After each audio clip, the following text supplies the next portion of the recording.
नमस्कार। आज आप देखेंगे कि हमारे देश के अंदर चुनाव समय समय पर होते हैं और यह कि एक ईवीएम मशीन और एक बैलेट पेपर दोनों से इस देश के अंदर चुनाव होते हैं।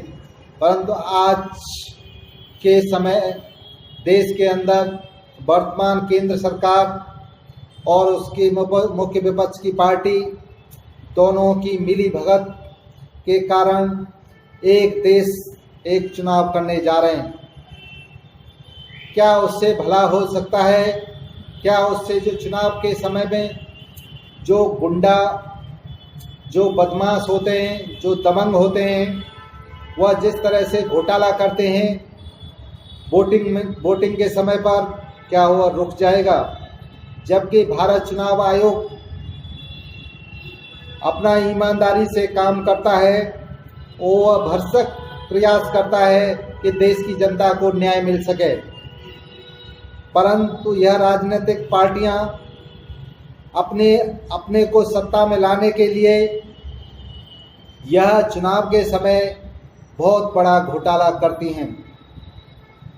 आज विकास इंडिया पार्टी देश के युवाओं आपसे एक सलाह लेना चाह रही है और देश की उन राजनीतिक पार्टियों को बताना चाहती है कि हम ईवीएम मशीन और बैलेट पेपर दोनों के अलावा एक तीसरा ऑप्शन भी चुनाव के लिए ला सकते हैं और वह बहुत ही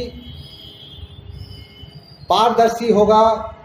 और वह यदि भारत में लागू हो जाता है तो देश के अंदर, मैं गारंटी दे रहा हूं कि देश के अंदर कभी भी चुनाव के अंदर कोई दबंग पार्टी हो, चाहे कितना भी बड़ा गुंडा हो, वह यह कि घोटाला न कर सकता है, न करवा सकता है, न वोटिंग करते समय, न काउंटिंग के समय पर। यदि हमारे देश की सभी राजनीतिक पार्टी यदि एक विचारधारा में यदि करना शुरू करें और यह है कि यदि विकास इंडिया पार्टी की बात माने तो एक प्रस्ताव हम देश के जनता के सामने और भारत चुनाव आयोग के सामने यह रख सकते हैं। क्योंकि आए दिन आप देखते हैं कि गलत काम राजनीतिक पार्टियां करती है पर आरोप भारत चुनाव आयोग पर लगता है। परंतु ऐसा नहीं होना चाहिए, क्योंकि भारत चुनाव आयोग इस देश के अंदर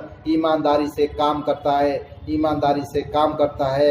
यदि गलत है तो हम राजनीतिक पार्टी गलत है, उसके लिए हमें ईवीएम या वोटिंग के अलावा तीसरा ऑप्शन सोचना होगा। जय हिंद, जय भारत।